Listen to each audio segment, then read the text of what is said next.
Hi friends, இன்றைக்கி நம்ம கிச்சனில் தினமும் இட்லி தோசை போர் அடிக்குதுன்னு சொல்லக்கூடிய குழந்தைங்களுக்கும் பெரியவங்களுக்கும் ஒரு டிஃப்ரெண்ட்டான தோசை ரெசிபி தான் பார்க்க போகிறோம். ரொம்ப ஹெல்த்தியாகவும் டேஸ்டியாகவும் இருக்கும். பிகினர்ஸ்க்குலாம் இது ரொம்ப யூஸ்ஃபுல்லான ஒரு வீடியோவாக இருக்கும். இது வரைக்கும் தமிழ் ஃபன் சேனலை சப்ஸ்கிரைப் பண்ணாத நண்பர்கள் சப்ஸ்கிரைப் பண்ணிக்கோங்க. அப்படியே பக்கத்தில் இருக்கிற பெல் ஐக்கானை கிளிக் பண்ணிவிட்டு ஆல் அப்படிங்கிற ஆப்ஷனை கிளிக் பண்ணிக்கோங்க. அப்போ தான் நாங்கள் போகிற நியூ அப்டேட்ஸ் டெய்லி உங்களுக்கு உடனுக்குடன் நோட்டிஃபிகேஷன்ஸாக வரும். ஸ்டவ் ஆன் பண்ணிவிட்டு பேன் வச்சுக்கோங்க. 1 டேபிள் ஸ்பூன் அளவுக்கு ஆயில் சேர்த்துக்கோங்க. ஆயில் நல்லா ஹீட் ஆனதுக்கப்புறமா இது கூட 2 கொத்து கருவேப்பிலை நல்லா பொடியாக கட் பண்ணிவிட்டு சேர்த்துக்கோங்க. கூடவே 3 பெரிய வெங்காயத்தையும் சேர்த்துட்டு இதை நல்லா வதக்கிக்கோங்க.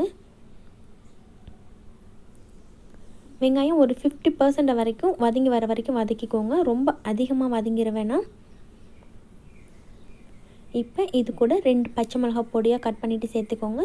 கூடவே 3 தக்காளி சேர்த்துக்கோங்க.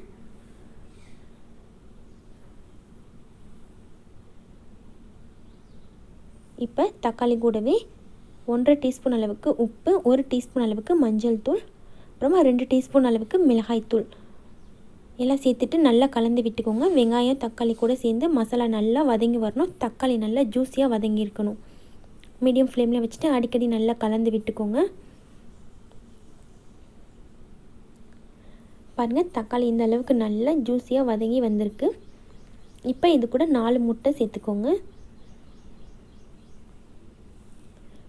முட்டை ஓரளவுக்கு லைட்டாக வெந்து வந்ததுக்கப்புறமா கலந்து விட்டுக்கோங்க.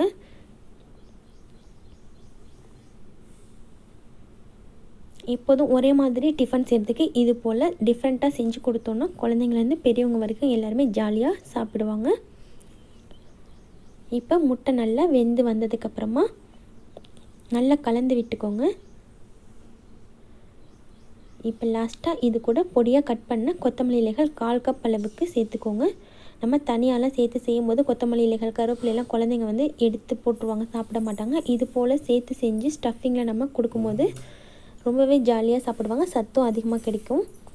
இப்போ ஸ்டவ் ஆஃப் பண்ணிவிட்டு எடுத்து வச்சுக்கோங்க. இப்போ தோசை தவாவை ஹீட் பண்ணிவிட்டு ஒரு கரண்டி மாவு எடுத்து தோசை செஞ்சுக்கோங்க.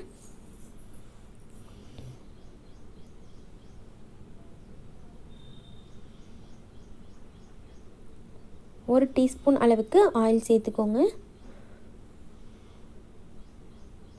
தோசை இப்போ 3/4 அளவுக்கு நல்லா வெந்து வந்ததுக்கப்புறமா இது கூட நம்ம ரெடி பண்ணி வச்சுருக்க ஸ்டஃபிங்லேருந்து 2 டேபிள் ஸ்பூன் அளவுக்கு எடுத்து வச்சுக்கோங்க.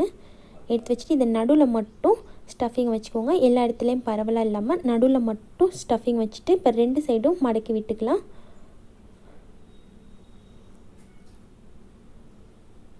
ரெண்டு சைடும் கிராஸாக மடித்து விட்டுக்கோங்க.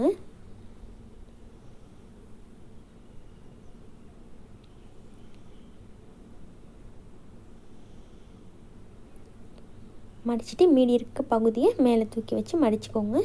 அவ்வளோதான், ஒரு ட்ரையாங்கிள் ஷேப்பில் ரொம்ப அட்டகாசமான டேஸ்ட்டில் இருக்கும். நல்ல மொறு தோசை ரெடி ஆயிடுச்சு. இதே போல் நீங்களும் உங்கள் வீட்டில் கண்டிப்பாக குழந்தைங்களுக்குலாம் செஞ்சு கொடுங்க. இந்த வீடியோ உங்களுக்கு பிடிச்சிருந்துச்சுன்னா மறக்காமல் லைக் பண்ணி உங்கள் ஃப்ரெண்ட்ஸுக்கும் ஷேர் பண்ணிக்கோங்க. தேங்க்யூ.